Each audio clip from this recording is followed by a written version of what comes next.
Hello and welcome to another episode of Video Game Logic. Today's episode was recorded on February the 13th, 2025. I'm your host, gaming psychologist, and with me, as always, backing me up and getting things right and wrong. That sounds so wrong, it's alright. Caffeine Rage? Indeed. On today's show, we will, of course, be discussing some games that, well, mostly I've played, if the show notes are to be believed.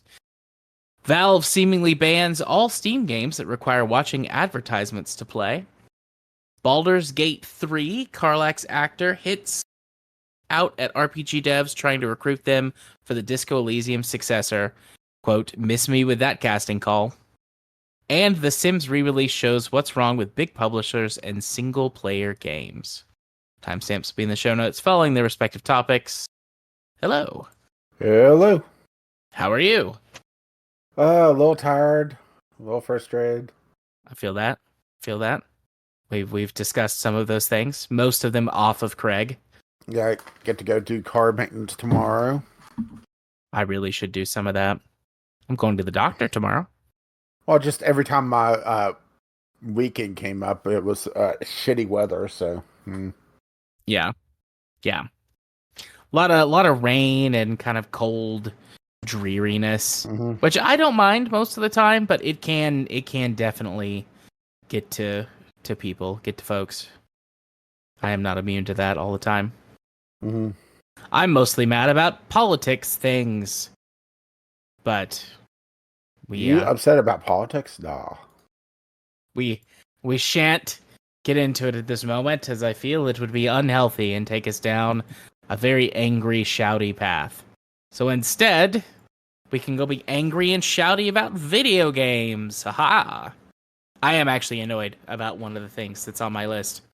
Yeah, the problem with this past week is that I hadn't played anything new, and I don't really have anything to report about. I mean, I'm further in Dave the Diver. I'm to chapter 4 or 5, and it's continuously throwing new and odd things at me. But the thing is, it also, while it does that, when it throws something new at me, it's like, okay, well, I played for a bit. I'm done for now, you know? Like, it suddenly threw in a whole boat chase sequence. It's expanding its farming side mini game, you know? Yeah. There's the fish breeding side of things is also, expanded outwards. But the problem is it also, really slows down progression. And it makes me wonder, okay, just how many more systems are you going to, unveil, right? Potentially more. They are definitely on a roll, it sounds like. Yeah. Don't get me wrong, I'm enjoying the game, but at the same time, it kind of brings things to a crawl, and then it's like, okay, well, I'm just gonna go play Balatro now. Right. And Balatro is great at, well, I'm just gonna go play this now. Balatro's great at that. Yeah, Balatro, I know I have some other ones that are really good for that. It's just, I need to, have like a subcategory on my Steam Deck of, this is really good to pick up for, like 5 minutes to 30 minutes. Like, Ballionaire's fairly decent about that, but I still don't understand a lot of the systems on that. Balatro's excellent about it. Dungeons and Degenerates is really good about it. Dungeons and Degenerate Gamblers, I should say. I should probably just do a couple of sports games like Golf Club. I bet would work well as well. Yeah.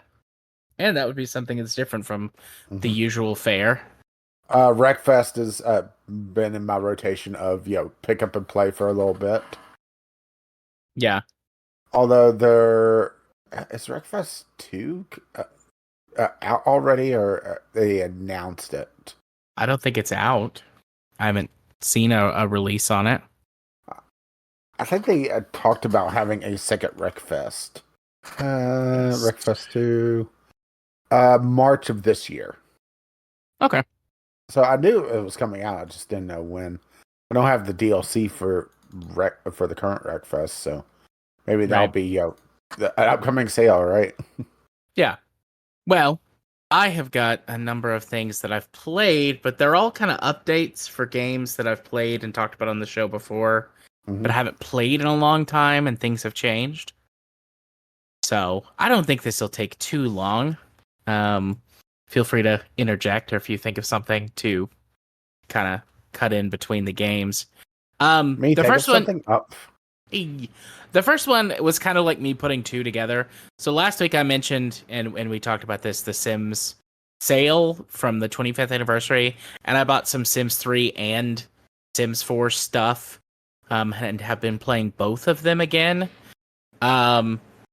Sims 3 hasn't changed really at all other than the new content, but it's interesting to compare and contrast it so directly with Sims 4 since I'm playing both of them at the same time. Sims 4 has changed. I have oh, excuse me. I have not played Sims 4 since before it went free to play.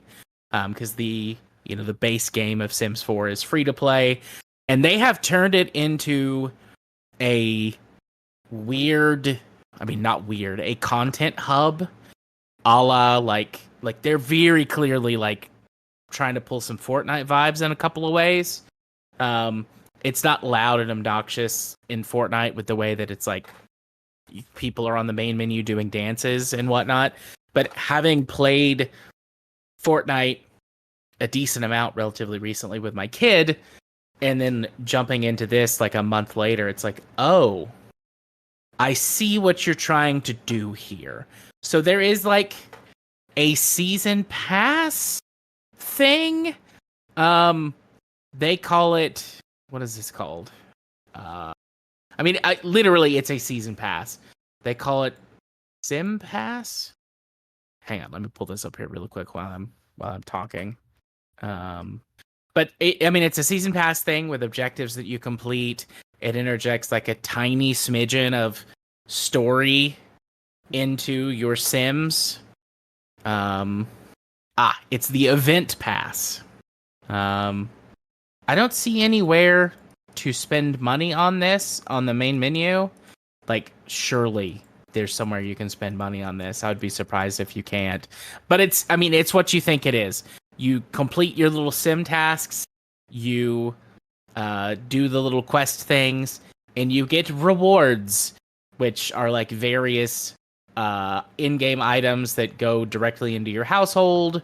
Some of them are more like cosmetics that you unlock, clothing, weird like food. Let's see, there's like some food items on here, some books, simoleons. Like the current one is there's like a time traveler guy that you're trying to talk to. It's weird. Like when you open the Sims 4 now, it's whatever your most recent sim or household that you've been playing. They're on the front, and then the right side of the screen is littered with ads for shit, like Sim stuff. The left side of the screen has got like the menu, resume game, load a game, new sim, gallery, and then play the scenarios, which come with some of the packs and stuff now. And at the top of the page, of course, there is the store tab, which brings you to the store and the events tab, which bring you to the entire store with all of the DLC content, and then the events. I don't know. I don't like it. I really don't like it. It feels gross, but that's because, I have played The Sims 3 a lot. I played The Sims 4 before this bullshit. And some of the older Sims stuff. So, it's The Sims. Like, going back and forth between The Sims 3 and The Sims 4, right? To do this little comparison. The Sims 4 does handle better. It's a newer game, and from a performance standpoint, it utilizes multi-threading a lot better than The Sims 3. And so issues that The Sims 3 has, even when you're playing in like very tiny created world spaces where that there's not tons of stuff going on, like The Sims 4 noticeably runs better than The Sims 3. I'll give it that. By now, so much stuff is kind of like, because I remember when The Sims 4 came out, like they did the thing that so many of these types of games do, which is they take all of the stuff that has kind of become what you think of a standard from the previous game and rip it all away so they can sell it to you again as like DLC packs. I mean, they've done that for every single Sims game, though. They have, but like some of it was like basic features, wasn't it? Like something like pools or something was in the base of Sims 3 and wasn't in Sims 4. Like, yeah, not until like much later on. I think they eventually incorporated pools into the base game of Sims 4, but it wasn't at launch. Yeah. Okay. If I recall correctly. The Sims 3 compared to the Sims 4, the biggest thing that I think of for both of these games is if your goal with the Sims is to play a character that kind of does everything, a super sim or a super like family dynasty of Sims or something where the goal is like to get rich and do everything. I think The Sims 3 is a much better game for that. That whole open world, your sim can just go anywhere, and a lot of systems that exist in that game for buying and building and managing property, for like its career system is better than the Sims 4's career system. They are functionally identical, but the nuance of like how your sim can get a promotion and it does the add-on better where that you go to work and could do things for bonuses. The Sims 3 handles that better than Sims 4 does. Mm-hmm. Like, if you want to be like a super, sim dynasty, Sims 3 is better than Sims 4. But if you want to make like specific characters that like really explore each of the nooks and crannies of all of the little bonus content you can get, The Sims 4 handles that way better. It plays better, which makes a lot of the weird stuff that they add, like the werewolves and vampires, or the magical creatures, or the Star Wars add-on stuff, or like, just on and on. These little like sort of one-off adventures that you can go do, or making a specific sim that is a vampire and like playing that for a little while. Sims 4 is way better for that, way better for slice of life stuff because of how limiting it is with like the lots and other things that have to do with how your sim travels around. It gets really frustrating to do anything other than be at your house and go to work, which is kind of automatic. Unless you're going to like dive into it. Because for the Star Wars pack, for example, like you just go, it puts your sim's life on pause and transports you to Star Wars. And you do I think it's called like Adventures on Batuu or something. And you can do the entire like it's a completely separate system with different money and different characters and different everything. And just your sim does that. And that's pretty fun. It's the same thing for the magic. Like I got the magic, what is this, like Magical Mysteries or something expansion as part of that deal that they were running. And it's like you get an item in your inventory that's like a magic crystal, and you activate the magic crystal and it puts your sim's life on pause, and you go to like the wizard's tower and do magic stuff and like can do all of that side stuff. It's great for that. So yeah, but one thing that bugged me was the fact that it pauses everything, and it's like you have unlimited time. To me, The Sims was all about trying to find a balance for all the different shit, which is what I'm saying. Like, if you want to play The Sims in a much more traditional way, The Sims 3 is the better game. But if you want to play The Sims as like you make individual characters. It also vehicles. It has vehicles, Yes. Well, but yeah, the open world. You can pull a bicycle out of your ass and go across town. Yes, you can't do that. Can't do that in The Sims 4. So that's what I'm saying. Like, if you want to play a traditional sim, maybe, traditional is a better way to say it. If you want the traditional Sims experience, Sims 3 is the best. And there are a lot of mods that can help alleviate performance issues and things like that.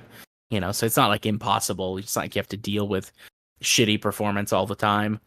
But if you want like a more slice of life, like I want to build a specific character and mess around with them for 8 or 10 hours and then make a new character, I think The Sims 4 is way better at that.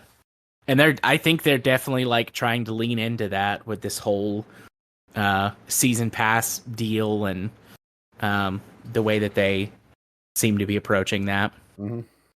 The Sims 3 does try to funnel you now, though, into this online sim. I forget what it is. like my brain wants to say The Sims Online, but it's like a social thing where that players can make content and sell it to other players. And I don't think that they can get real money. Like, you have to pay real money to EA to get the little tokens to buy the content from other players. Right? And I think that it's just like once you get some tokens and start selling things, then you have the tokens and you can like effectively sell your stuff to get tokens to buy other players' content that they've created that's custom content. And every once in a while, new people inject money into the ecosystem because they're not creating stuff to sell. They just want to buy something cool. And I don't remember that existing. Maybe it's existed for a long time, and I just like never engaged with it before. But I made an account. I think it was rolled in at the end of Sims 3 life cycle, but there was always the online shop that EA had access to. Yeah, and they just basically opened the floodgates. I turned it off pretty much immediately after I messed around with it for a little bit because you'll be in the the buy or the build menu, and 3/4 of it will be stuff that people have created, and it's like, hey, you could buy this item. It won't cost any simoleons. Instead, it costs 20 EA or 20 Sims tokens or whatever they're called. And so like I signed out and turned all that shit off just because it was more annoying. But and fucking The Sims 3 has better sim autonomy than The Sims 4. Like, what's even better? There's a couple mods that basically works as a background storyteller for The Sims 3. Yeah. Oh, didn't know that. Or I should say, expands upon it. Yeah.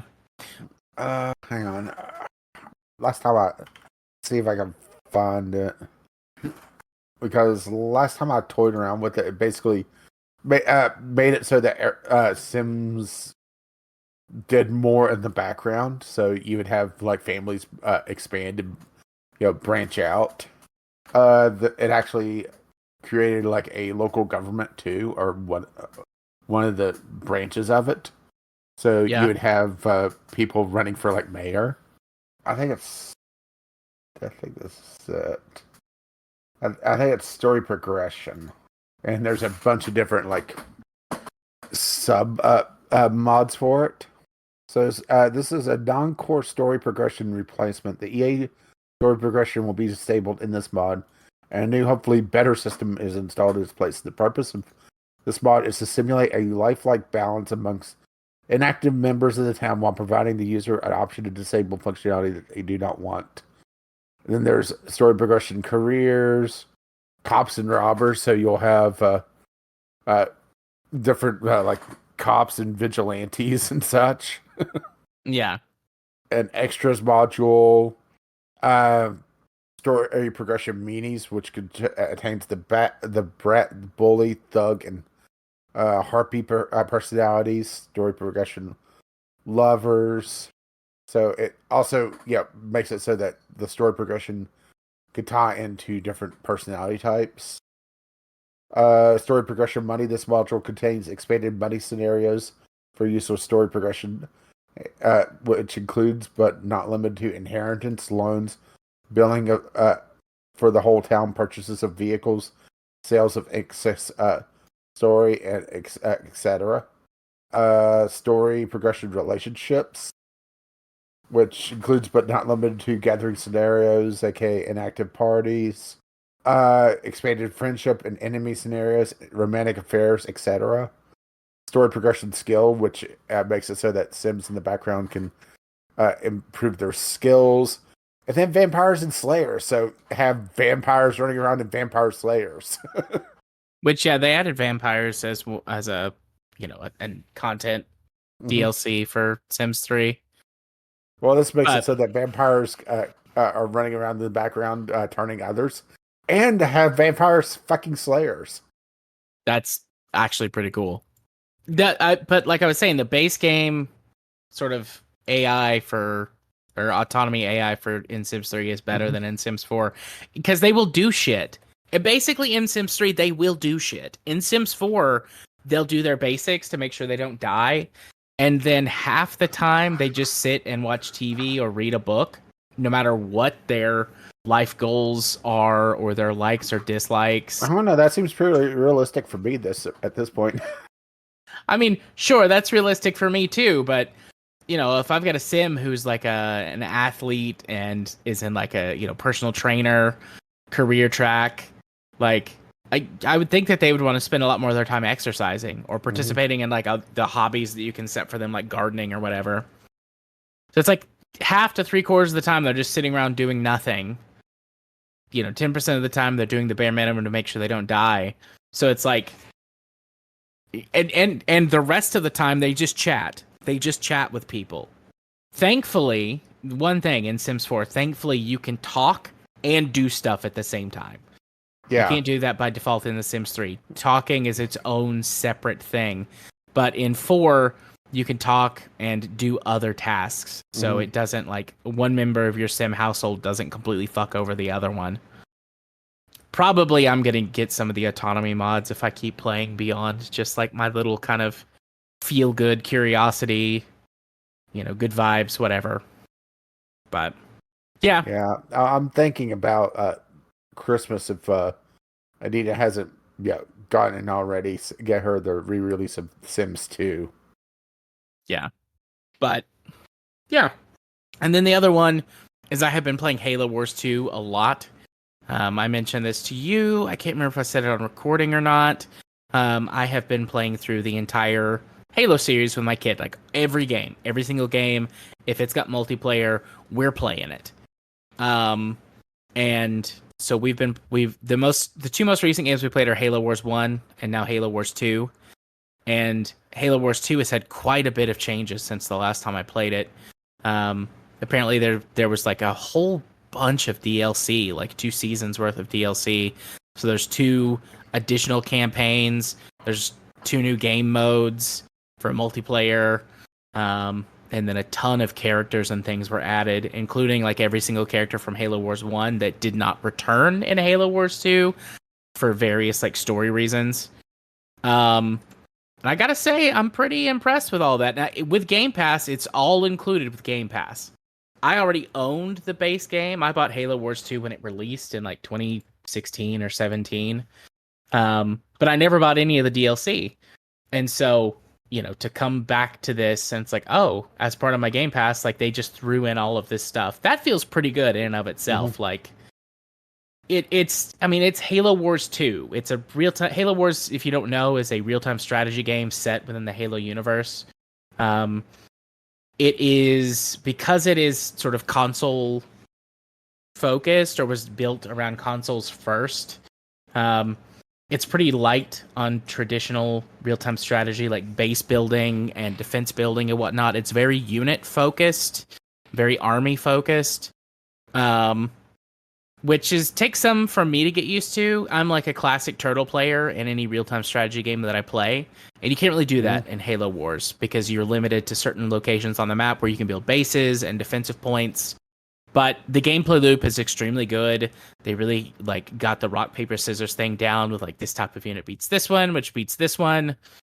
Got a good game balance, and there's enough players. I guess via Game Pass, there's enough players in the ecosystem that as long as you stay out of the ranked modes are a disaster. That you see the same like 1 or 2 leader unit or the same 1 or 2 like leaders. The way the game works is there's different like characters that are your army leaders, and some of them like have direct characters that go down on the field, but other ones are more focused on like they provide more passive bonuses or have additional hero powers. They can deploy extra units or can deploy weapons onto the map or do attacks or heals or whatever.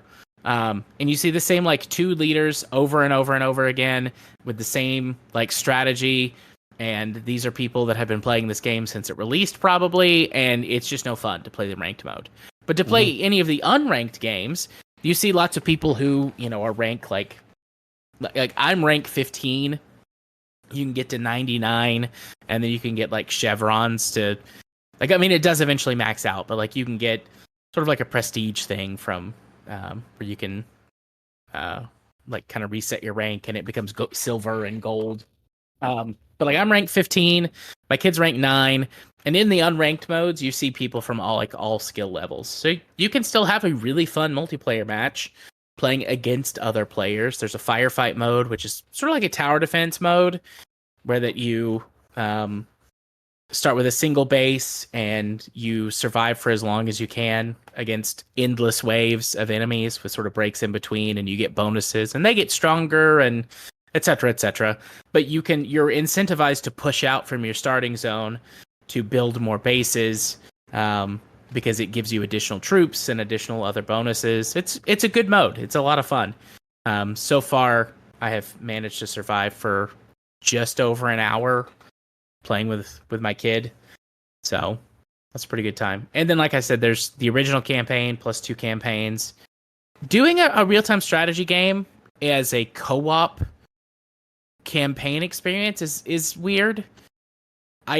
I'm sure. Like I've never seen one before, but I'm sure there are other games that have co-op campaigns, real-time strategy games and co-op Doesn't campaigns. StarCraft have that? I have never played StarCraft. I've never played StarCraft 1 or 2. Like I'm familiar with a bunch of the memes from, pop culture, but that is a huge gap in my like gamer knowledge.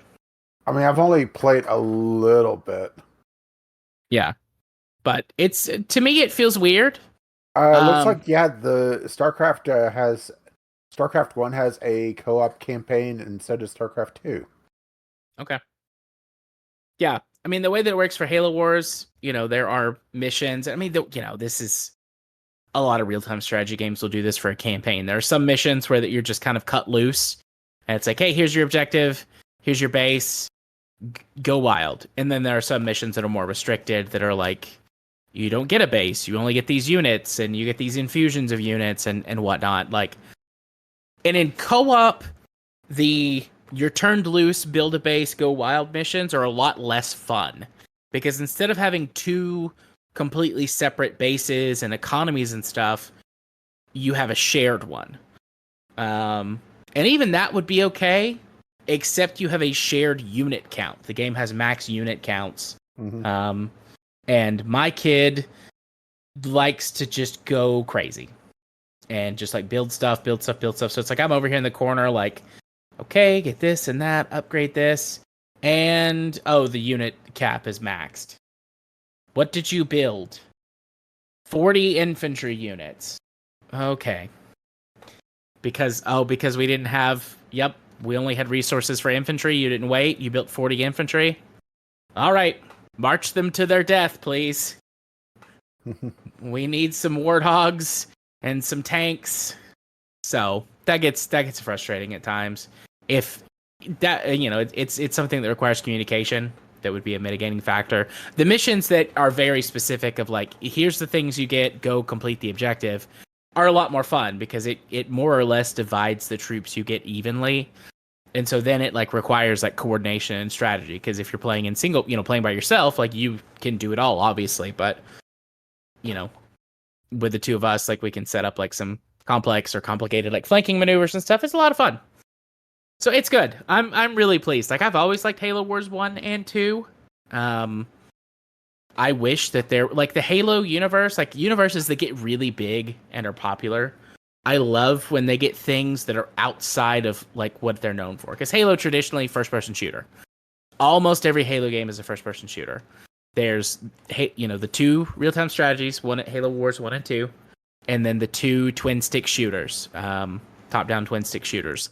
And even that is pretty close to the original vision of Halo. So seeing a real-time strategy game in a universe that has a huge lore around massive wars, 2 thumbs up. I've always liked the Halo Wars games. I wish they'd make more. There was some concept art and basic sort of gameplay testing for a Halo Wars 3 that was canceled that had space battles. And that would be like my wet dream. But alas, will probably never happen. So yeah, there's some updates on some games that I've played before and have talked about even on the show before, but it's been years. If you have Game Pass, play Halo Wars 2. It's worth it, I think. Yeah. So, moving on to our news topics of the night. Our first news topic: Valve seemingly bans all Steam games that require watching advertisements to play. Yeah, which I didn't realize that was actually a thing on Steam. What about you? I didn't either. I I'm know that. assuming, yeah, mobile ports. Yeah, I was gonna say I know that there has been some mobile creep onto the Steam store in the last couple of years, but I just assumed that it worked the way that it has traditionally, which is, you pay the PC tax for your, mobile port, and you get it with no ads and all of the maximum whatevers that you would have to pay microtransactions for, or maybe they leave the microtransactions in. Mm-hmm. But yeah, I did not know that there were Steam games that had ads on them. Yeah, now the article I don't think really lists what the games were. Yeah, it does not. But yeah, like I said, this just caught me completely off guard because, usually whenever you see, the mobile games come over, it's, I'm thinking like, oh shit, what's the train game that you were playing for a while? That it basically, all the unlocks were available, and it was like basically the premium version. Yeah, I can't think of the name of it because that's been a while Yeah, back. you But know what I'm talking about, though. yeah, Tiny trains, I think. tiny rails. Tiny rails. Yeah, yep. It was basically like the premium version of the game that you could get on mobile. So they actually talk about what's allowed and what's not allowed on the Steam Works partner page. So this is Steamworks documentation, all right? Yeah, So you're allowed to do game product placement. Games may contain real brands, products, personalities, etc. as part of gameplay, provided such portrayals are not disruptive and are appropriate within the context of the game. For example, a racing game might feature a real-life sponsor logos on its race cars, or a skateboard game might include characters wearing real-world brands. Note that all developers must attain relevant permission and/or licenses from any copyrighted content contained in their games. You're allowed to do cross promotions. Developers can run many different kinds of cross promotion activities on Steam, such as bundles, sales events, and more. Promotions may involve other Steam products or products slash brands outside of Steam. These types of promotions are encouraged, and many customers find value in them. However, under those circumstances, it's okay to charge other developers to participate in such a bundle or to sell access to a sale page or other page on Steam. So no, charging to be part of the big indie bundle, right? right. And paid advertising outside of Steam. Developers may want to run paid advertising campaigns to drive traffic to their Steam product page. We recommend taking advantage of store widgets and UTM analytics to help enhance and measure the effectiveness of any of Steam campaigns. Not supported. Developers should not utilize paid advertising as a business model in their game, such as requiring players to watch or otherwise engage with advertising in order to play, or gating gameplay behind advertising. If your game's business model relies upon advertising on other platforms, you will need to remove those elements before shipping on Steam. Some options you could consider include switching to a single purchase paid app, or making your game free to play with optional upgrades sold via microtransactions or downloadable content, DLC.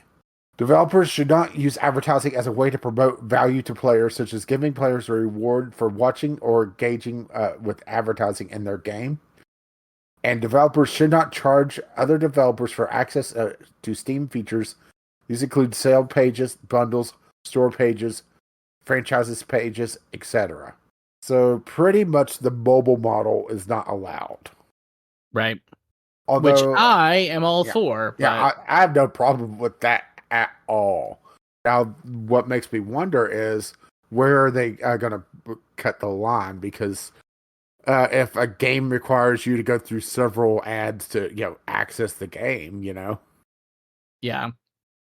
Even if it's, let's make a game almost at random. The latest Call of Duty game. They patch it when the next one comes out, and you have to go through an ad for the next Call of Duty game, Yeah. I doubt Valve is going to, come down and smite them. Yeah, I However, it doubt would be Valve will. hilarious. It would be hilarious, but yeah, I'm with you. I doubt Valve is going to lay a smackdown on Activision, Blizzard, Microsoft. Feels like they don't want to pick that fight. But I mean, Although I it wish they would be would. hilarious. Yeah, and I wish they would as like a a principal thing. I need to tab back over. Okay. So, see if I can find the Reddit page for this, because if I can, then maybe they'll have some links to games that we're actually talking about this. Because Yeah, see, staying mostly quiet while you look to make editing it easier. looks like part of this is more Valve made a dedicated page about it, and news agencies are just latching onto it now, which doing some more research trying to find games that were doing this. It turns out it may have been against the policies all along. It's just Valve put it in writing, Yeah, and that's why it's news to us, right? Yeah. Well, I mean, I was gonna, if that's the case, that's still good. Like that they put it in writing and enforce it. Mm-hmm. Yeah, not arguing that at all, but that also explains a lot more about this was a thing. Well, turns out it wasn't, because they were against it for years. Yeah. So it turns out it may not be such a new policy. It's just more it got picked up by news agencies because they updated the Steamworks pages to have it explicitly laid out, but it's been there for 5 years going to Steam database. Yeah. So, right, go digging and find that. Yeah, I'm trying to think about, just like, have I ever played a game on Steam that had ads? Like you would hit on mobile. Yeah. And I can't think of any. I mean, regardless of whether or not that's because they've had this policy for a long time and they've never mentioned it, or there's just been kind of casual enforcement and they've now turned it into a policy. Either way, like, still, I am happy to not, or to see this in writing, so to speak. Mm-hmm. Yeah. But yeah, close these tabs. Okay, moving on. I got kind of a 0 or 60 to 0. Huh? Yeah, that's how it goes sometimes, though. But yeah, so moving on to our next topic. Baldur's Gate 3 Karlach actor hits out at RPG devs trying to recruit them for their Disco Elysium successor. Miss me with that casting call, quote unquote. Respect, right? Yeah. So Opening the article here. Yeah, I mean, it's basically just a Twitter post about not wanting to be involved with a Disco Elysium without Robert Kravich. We're still going to butcher his name, but right. Yeah. But yeah, giant respect for not wanting to deal with the mess, right? Yeah. Yeah, this says from the article, Samantha Biart, who shot to fame as their role as Karlach in 2023, tweeted, quote, "To the next studio that tries this, if your spiritual successor to Disco Elysium does not involve creator Robert Kurvitz, then save us some time and miss me with that casting call," end quote. The article speculates, because they don't have a quote from her on this, as far as I can see, that she clearly has a lot of respect for Kurvitz and his work. Mm-hmm. If she's not willing to work with them unless they're going to involve him in the process. And I mean, I think partly she's able to do this because of her success, or because of the success of Baldur's Gate, and then specifically her success as like the one of the favorite characters in the game. Sort of Karlach is, I mean, really all of the origin characters are, I think, have, they stand out because that's the Hmm. point. But Karlach and Asterion seem to Yeah. be the two favorites and their Hmm. respective voice actors. Yeah. I My assume, my horny little golden retriever. yeah, horny and violent golden retriever. Well, of course. Yeah, but yeah, I mean, both of us were like, we don't know how much there's to say on this. Like, she's definitely doing like a good thing by Hmm. standing up for her principles. It helps that she's in a position to do so, but that's pretty cool. I mean, I wish we saw this kind of solidarity more often in the industry from Hmm. people sticking up for each other. Um, the whole Disco Elysium thing, like we've talked about a few times, and Yeah, it's it's a mess. such a mess. Yeah. It makes me wonder if it's ever going to get unraveled. I doubt it will. I would like it to be unraveled, but it's what, like three or four different levels of shell company, and Yeah. oh, I don't remember all the particulars, but mhm. multiple shell companies, backstabbing, um, you In know, a way, kind of fitting for the story of Disco Elysium. Uh, Sadly, for it to be so convoluted. convoluted, backstabbing, robbing of intellectual property. Yeah. But, you know, of all of the things to make me smile, Hmm. thinking about her being like, fuck you. Even though that's not literally what she said, but Hmm. like there are plenty of Karlach lines that involve fuck you or fuck off. Just hearing that in my head Hmm. feels good. Feels good. All Well, I have a right. feeling if it was actually Karlach, it would be a lot less professional. Yes. Yes. And there would be violence. Oh, definitely. So, but yeah, so the final news topic of the night. The Sims re-release shows what's wrong with big publishers and single-player games. Yeah. So, what is your thoughts about the Sim 3 release? I'm not sure if we really covered it because it's been what, a couple weeks since we got to record, and this I kind of mean, the Sims 3 release kind of came out of nowhere. it did. I mean, we talked about it last time briefly, but neither of us had played it. I Yeah, still I haven't still have. played it, I but know that they're working on patching it and getting it more, stable. yeah, I I think Sims 2 is really like the the the real star of the series. The Sims 1 is more tech demo is being a little bit mean to it, but uh Sims 2 has more gameplay potential, yeah, and more expansion upon the course concepts. And that they're actually putting in the effort to try to polish it up uh, is admirable. It feels weird saying good things about EA, by the way, right? yeah. I feel like there are some things about this article that I agree with, and there are some things about it that I disagree with. Like the the sort of like the headers, right? The section Hmm. headers. Like this first one, like EA didn't meet its own standard. And then they go on to talk about how that it feels like that this release was lazy because they didn't update certain things. That part I agree with. I agree with that. Like a few years ago they did the Command and Conquer re-release, remaster, which did so many things to improve the Command and Conquer games. But the biggest thing is compatibility with modern systems, modern OSs, modern hardware.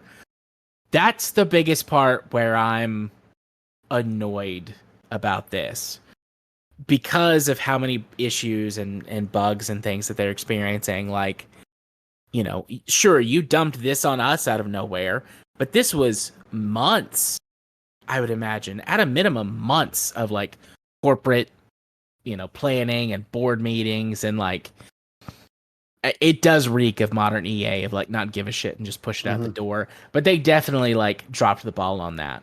But some of the other stuff that they talk about, like Steam Cloud support and achievements, I don't agree with that. I don't think those things matter all that much.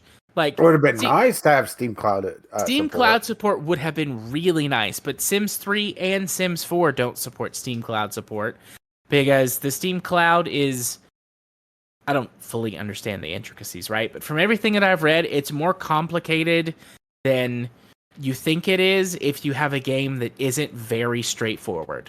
Because if it's just like save game files, whatever. Yeah, which, if I recall correctly, The Sims has a very convoluted save system. Right. It creates all kinds of temporary files and data and like weird stuff. And I mean, I'm sure they could do it, right? There are some very complicated games that use Steam Cloud support.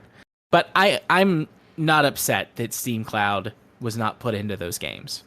I mean, ultimately, at the end of the day, copy your save files into, Google Drive or Dropbox or whatever and paste them. You have to do that step manually if that's the case. And I do understand that can get annoying, but that's something that is very doable by the end user. Or you could go full power user like me and just have an FTP server. That's true. You could do that. Like how I sync up my mods for Stardew Valley, which, I need to get back to playing that, is I'll update on my computer, fire up the Steam Deck, and I have a FTP server on it, and just transfer the entire mod directory over. Yeah. A little overkill for the process, but it gets the job done. It does get the job done. So then there's this part about the next header, single player games meet publicly traded companies. Man, we've had so many conversations about how that like these major AAA developers are like willfully ignoring the evidence right there in front of them that people want good, affordable single player games and are willing to support them. So like, yeah, I think I agree with everything in this section. I mean, there's the thing is that, vote with your wallet. Show that they want this, but at the same time, giving EA your money at the same time feels a little ick. Yeah. Well, I don't think vote with your wallet is really applicable. Yeah, how vote with your wallet, just in general, really, because gaming is so big that there's, voting with your wallet, that only really works for having an informed, clientele base. And there's so many people out there now into gaming that they'll just see, this new game is out, I'll get it, right? Yeah, I don't even think it's that about like vote with your having an informed base. Like I said, there's so much evidence via people, consumers spending money on things that they want that game developers seem to continuously ignore. Baldur's Gate 3 is the latest example. But instead of seeing a whole bunch of game developers go, if we put time and effort and into making a really well-designed single-player RPG, people will buy it. But they don't. They just keep doing what they think is going to be the easiest, generate all the money for them live service. Okay, here's devil's advocate for them, all right? Is that using Baldur's Gate 3 is lightning in a bottle. It's not a great example because it's from a developer that is renowned for their single player RPG content, and they were given time to cook. Sure. Now, don't get me wrong. The idea that every single live service is going to go out there and be a smash hit, that's crazy. And the fact that these executives keep doing this over and over again is the literal definition of insanity. I mean, we just saw Multiversus go through the entire life cycle of live service in under 6 months. Yeah, they speed ran that. And the sad part is they had the potential to be the PC gaming Smash Smash Brothers. Brothers. Yeah, kept wanting to say Mario. Smash Brothers, yeah. Where, the well-known IPs, if they could have locked down the gameplay and not fucked with it over and over again, and then continuously broke it by having their goddamn live service release overpowered and overtuned characters that broke the balance because they had to make all the money, right? Yeah. I mean, one example though. Well, I was saying that's where the live service is the yoke on gaming, where it keeps pulling down games that could do better. Yeah. But saying that Baldur's Gate 3, a game that was given years to develop, years to cook, it was put in the slow cooker, Sure.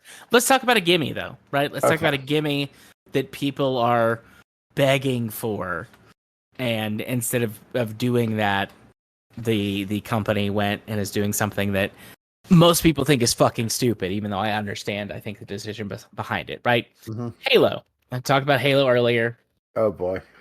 Halo 5 exists in this weird vacuum because you can only get it to this day, despite the fact that the game is like 10 years old at this point. You can only get it on Xbox. It's not a part of the Master Chief Collection. You can't get it separately on PC. You can't the only way you can get it is if you get it on Xbox One. And there have been people who have been begging, like not just like a few people, like huge portions of the Halo community have been begging for years to either add this to the Master Chief Collection. And the kind of the retort to that is it's like it's on a different engine and code base and all this other stuff, and they have no idea how they can make it work. So just re-release it on PC. People want to buy it and play it, and they won't do it. And they keep doubling down on Halo Infinite, their live service Halo game, and also in their recent announcement, like Microsoft / 343 Industries has said that they are bringing all of their Halo games to PlayStation, which I do understand. Like Microsoft is in a losing battle with the console wars. They are focused mostly on PC and game development at this point. I could understand why they would want to do that. They need players in the Halo Infinite player base. If we put all the games on PC and do crossplay, that will bump up our numbers. But they are ignoring, I think, an easy win for people who are begging to be able to play Halo on something other than an Xbox. And it's a single, Halo has a multiplayer component, of course, but like Halo primarily, in my opinion, has always been a single player game. An example of single player, first person shooter, storytelling, and epic world building. And while the multiplayer helped keep the longevity of the game because it kept people sort of aware of it, I think Halo is a victory for single player games that are not not RPGs. Well, I think that's more of an example of Suits being so locked into their idea of the infinite money generator that is Halo Infinite, that they're blinded that people want Halo 5 on something other than or their particular console, Yeah. Along with the outdated concept of console exclusivity games, or console exclusive games driving console sales like they did back in the 90s and early aughts, Yeah. There's just so much out there now that I think there's less emphasis on the general player. I'm not talking about the power users, the weirdos that we are. That it's people are less inclined to just buy one console. They'll you'll usually have a PC and one console, or two consoles, usually Nintendo and one of the other two. And the value of console exclusivity is going down. It's been going down for years. Yeah. Sony's seen the writing on the wall and is finally releasing some of their IPs onto PC. And now we're seeing Microsoft doing the same thing. Yeah. But for whatever reason, they see Halo 5.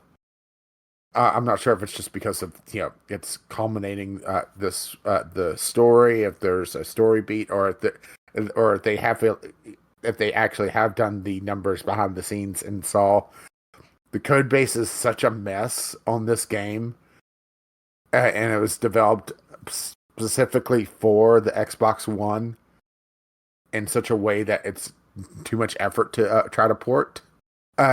And it's just a loss. Yeah, it wouldn't make sense for them to try to fix it. Yeah. Or if it is the story. They think, well, this is going to be this was the console pusher of this generation. We can't release that. Well, now they are onto PlayStation seemingly. But they don't see the value of releasing it on PC because they feel that the PC group and the Xbox fans almost in the executive eyes are one and the same because they have this mixed focus, Yeah. It's like, well, why would they want it there when they could get it here? Yep. I mean, you're probably right. Almost certainly right. But it's also, suits are out of touch with what gamers want anyway. Oh, yeah. Otherwise, if the suits were in tune with what gamers wanted, we would have had BattleTech 2. We would have. Instead of Lamplighters League. That right? Yeah. Would have had BattleTech 2, a moderately successful game with its niche audience. Mm-hmm. They would have raked in a good amount of money, but it's not all the money. So, but yeah, I feel like we went on to left field a little on that one. Really? Yeah, just a smidgen. But yeah. So, I mean, do you have anything else you want to add, or does that wrap our news topics for the night? Fuck the suits. You're right. Fuck the suits. They ruin fucking everything. Those assholes. This is why I love indie gaming so much.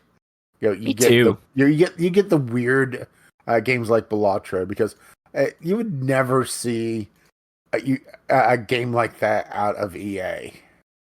No, never in a million years. Or at the very least, not anymore. Mm-hmm. Maybe in the past. Yeah, in the past you would have, but not these days. Yeah. I feel like Peggle. I mean, Peggle is not like Baldur at all in gameplay terms, but I feel like Peggle has some of the same vibe. Just like but chill, that was PopCap. have fun. You're right.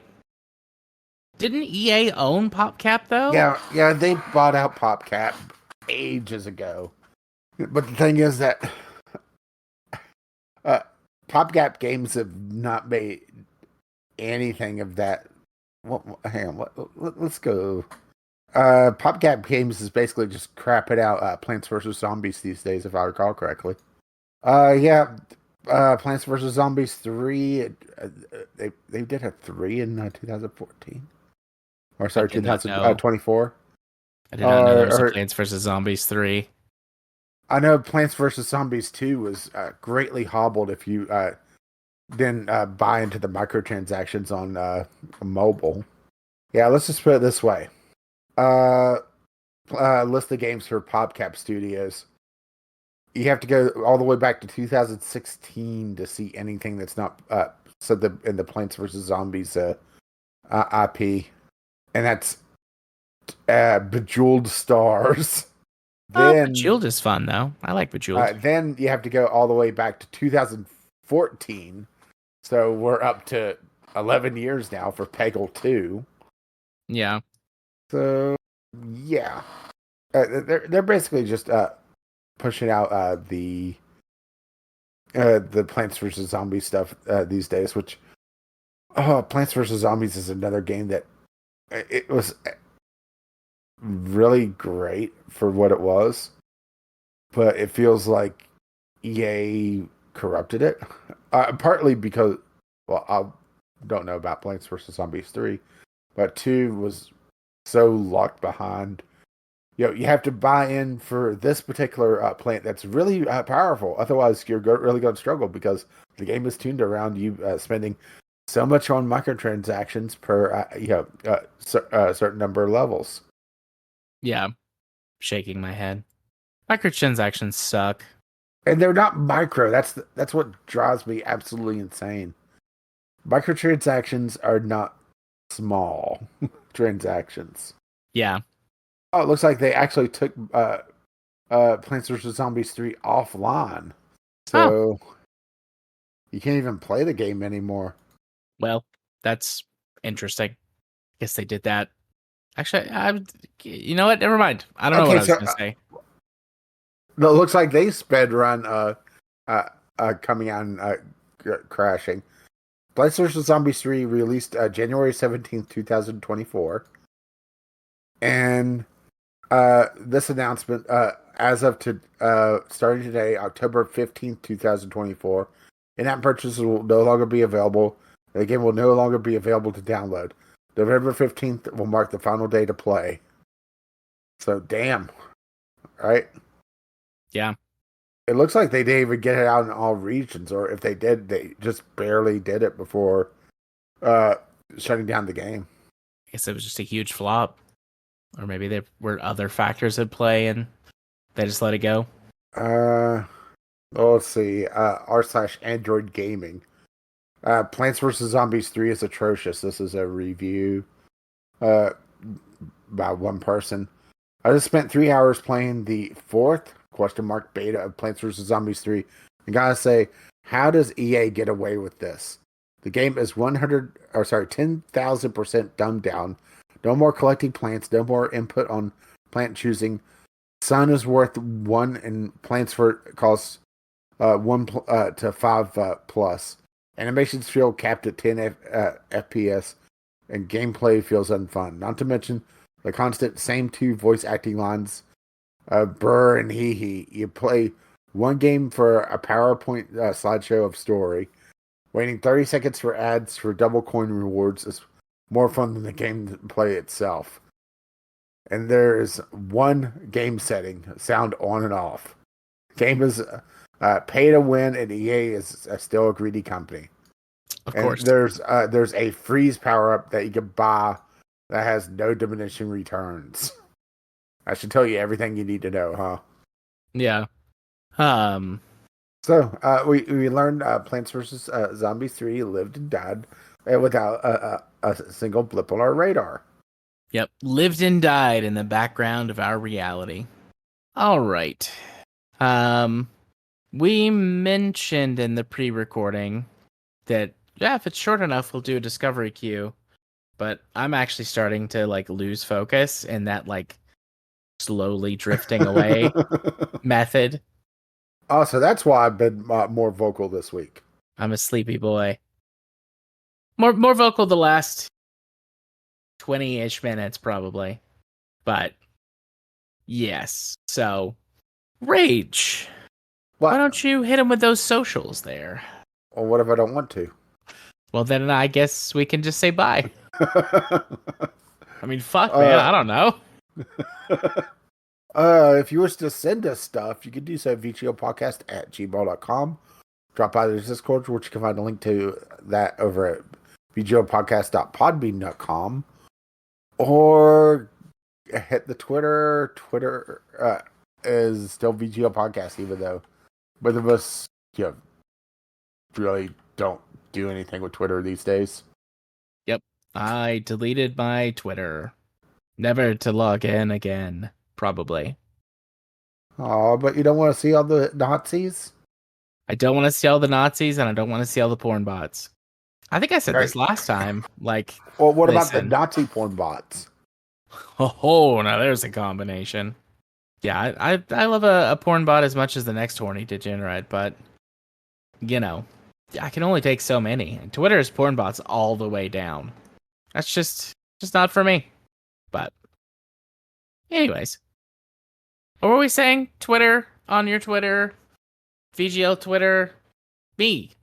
You can find me on Blue Sky. Yeah, at JMA4707, Blue Sky, whatever the moniker is. I post stuff there, pretty much exclusively about hobbies and interests and having a good time. Also, you can come say hi to me on the Discord. Or, like, send up a smoke signal or something. I'm way less active in social media. Have to be for my mental health, otherwise I'm gonna die. I mean, the main reason I don't deal with Twitter these days is just, well, partly they took away TweetDeck, which made managing this shit a lot harder, but also I deal with enough Nazis where I live, you know? Right. Same. Yeah. So yeah, Twitter's probably a good, not a good way for us to hear from you. Drop by the Discord. How about that? Sounds great. Sounds great. It's a safe space, at least for now. And let's go scroll all the way back up the top. Are you doing anything else this week? No. Okay. Well, that was fun. Once again, you can contact us vglpodcast@gmail.com with your letters, voicemails, game-related topics. Drop by the Discord, which I'll link to that over at vglpodcast.podbean.com. And our lovely patrons have made this madness possible. You can find out more about that over at patreon.com/VGL podcast. Our intro to outro music is on the ground by Kevin McLeod. You can find his work over at incompetech.com. And as always, as his lovely music starts to roll across my voice. Bye-bye now. see ya. Bye-bye.